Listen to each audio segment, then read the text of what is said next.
Part 2.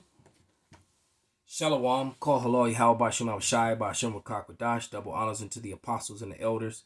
Salutations to all my fellow laborers that are doing this work in truth and sincerity, and to the Akwaf that are listening and learning, and to the scattered elect that are scattered around the four corners of the earth, the Israelite foreigners. Continuing in Part 2, they cut the camera off because clearly this information was getting too hot. They hadn't done it in a while. Yeah, the screen went black and it just went off right in the middle of recording. And I'm not even live right now. It's crazy how they can do that. But nevertheless, it says, I'm back on page 97. I'm about to finish up here. And it says, I just start at the top again. The descent of the Americans, is in fact a question which has often been discussed since the discovery of America down to the present day. Even in recent times, the Englishman Lord Kingsborough devoted his time, his attainments, to the greater part of his large fortune to a publication of collection of American documents in order to prove the Jewish origin of the Americas. I would love to get my hands on those. It is not improbable that the Jews who are driven from Nineveh by Salmanasseh wandered into the inhabited regions, and that case is given you in the Apocrypha. All right, now I'll read that, and it says, according to Herrera, the Indians cherished the traditions of the Yucatan, been settled by the tribes from the Orient. See, they said they were from the East. That's all Orient means. Several writers gave the exact route which they traveled until they settled in Cuba. Lord Kingsborough asserted that they crossed the Bering Straits, which was a lie, and proceeded to Mexico and Peru.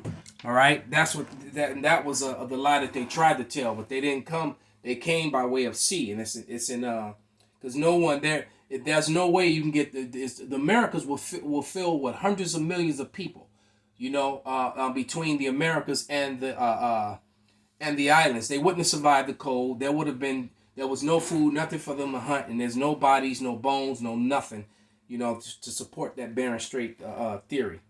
All right, that was all a lie.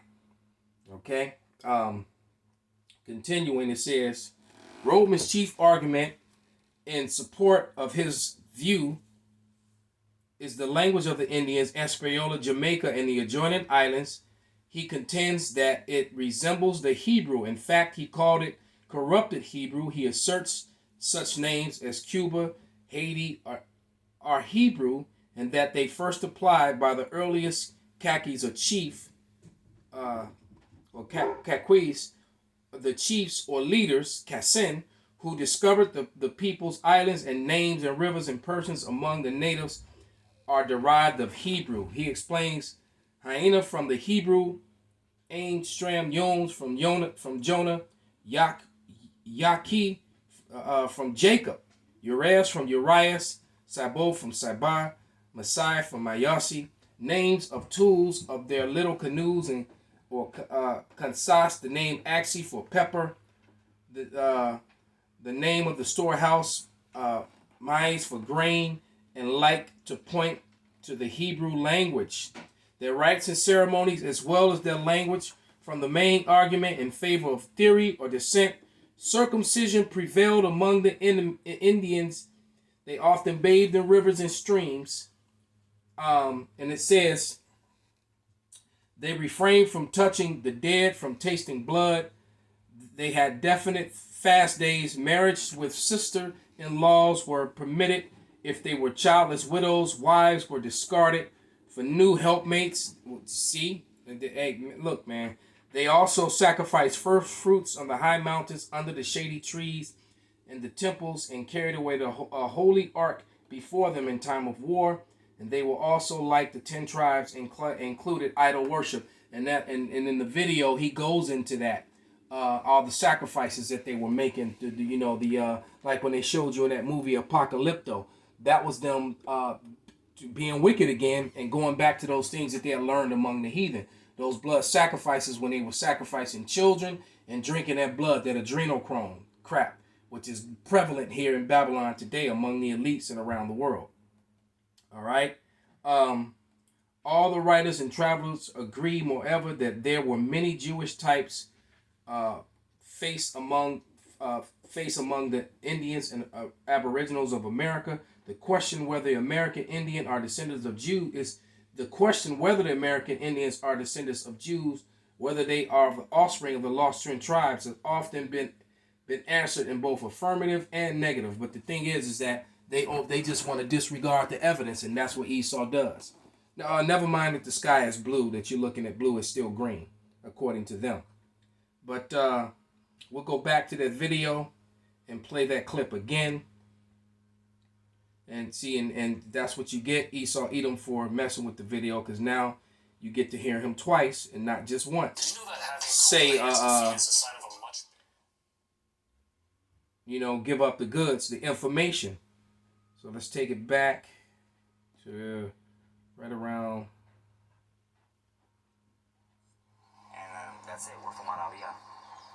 Okay. And you mentioned the indigenous language of was it the Aztecs or the Mayans? Both of them. Both of them. You said it was connected to an old Hebrew. Ancient Paleo-Hebrew.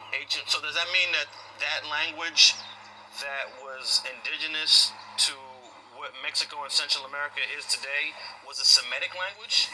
Yeah, so what the schools teach you is an indoctrination. You get inducted into this indoctrination of what they want to call you or what they tell you that you are. So for instance, our people get called Hispanic, right? So Hispanic, not knowing what that term means, we call each other Hispanics, but that was under the Spaniard captivity. When the Spaniards came in 1492 and, raped, robbed, and pillaged, the people of Mexico, how they knew you were under that captivity was by calling you an Hispanic, how you belonged to a family of a Spaniard that took you worked on their plantation, you were given their last name, like my last name, Ayala. That comes from whatever captivity my family got taken into, and maybe we have to work on fields, whether it was picking, tobacco, or whatever that family had us doing, that's what we did. Now, Latino is different. Latino is under the Grecian captivity. That's if you were Latino, or how they differentiated the both of them is Latino actually meant that your bloodline dated back to a Grecian or a Greek, and people that are from down south, Guatemala, El Salvador, just South America, they're not Latino. Their dads aren't Greek. We're still of this brown race. Like they call, black people or African Americans that are here now Africans, and they're not from Africa. They actually just got taken into captivity in Africa while fleeing Israel. Africans are Hamites. They're from the tribe of Ham. So they're just a different people, and that's why people in Africa don't accept the blacks that are here, the so-called blacks that are here in America, because they say those aren't our people, And history, they won't teach you. In my era, they taught us a little bit of Aztecs and Mayas and Incas, just a little bit, but they never tell you how our people got here. They never tell you. We came from somewhere. They'll never tell you, how we read the stars. We used a thing called cenotes, which were these ponds, reflection ponds, to read the stars. While Columbus was looking up at the stars, trying to read them, trying to find these holy people that had a blessed land that was promised to them, full of riches and rich soil and all this and that, he was looking up at the stars, and he didn't know how to use geometry using the reflection ponds, and that's how we got here. Our real name is not Aztec, it's Issachar. That's our real name. They gave us the name Aztec because it means people of time, because we kept time and numbers. There you go. And the Bible makes it clear that was a blessing that Issachar had. And the Issachar also, for those of you who don't know, means he is hired. Who works harder than Mexicans? I got Mexicans working in the basement right now. Okay? Nobody works harder than them, man. They're the hardest working people. So a couple of my brothers are downstairs right now. All right? But anyway, let me go to this scripture to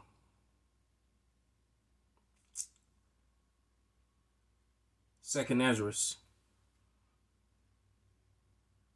the 13th chapter, around the 40th verse. And it reads, "Those are the 10 tribes which were carried away prisoner out of their own land in the time of Hosea the king, who Salmanasar the king of Assyria led away captive, and carried them over the water, so they came into another land. All right. And so they took counsel among themselves that they would leave the multitude of the heathen and go forth into a further country. All right. And that's what they did. Then it gives you the route. It says, let me read that. They would go counsel among themselves that they would leave the multitude of the heathen and go forth into a further country where never mankind dwelt. No one had never lived in the Americas, all right, in the islands. That they would keep their statutes that they never kept in their own land and enter into the Euphrates, which is how they end up going into captivity under Salmanasar in the first place. All right. That was part of the curses. And they entered to the Euphrates by the narrow passages of the river. For the Most High then showed signs for them and held still the flood till they were passed over, so that they left the Euphrates and went down into the Arabian Ocean, down around on the east side of Africa, around down past Madagascar, around the Horn of Africa, and west over into the Americas. All right. And it says, for through the country there was a great way to go, namely a year and a half, in the same region is called Asareth. And in different Jewish encyclopedias, it tells you that Asareth was Americas. Okay? They came into the Americas via the islands, and they came and then filled and went up into the Americas. So that whole, so that lie about the Bering Straits, that's just a made up theory, just lie with nothing to back it up. No science, no evidence, nothing. All right. So with that, I hope this was an edifying and revealing, edification. And look, we're at the end, man. The northern and the southern kingdom are joining back together. The valley of the dry bones, Ezekiel 37. These things are happening, and there's nothing that anyone can do about it. Call Haloy how by Shem Abashai by Shem Wakakwadash, Wa Abba Shalom.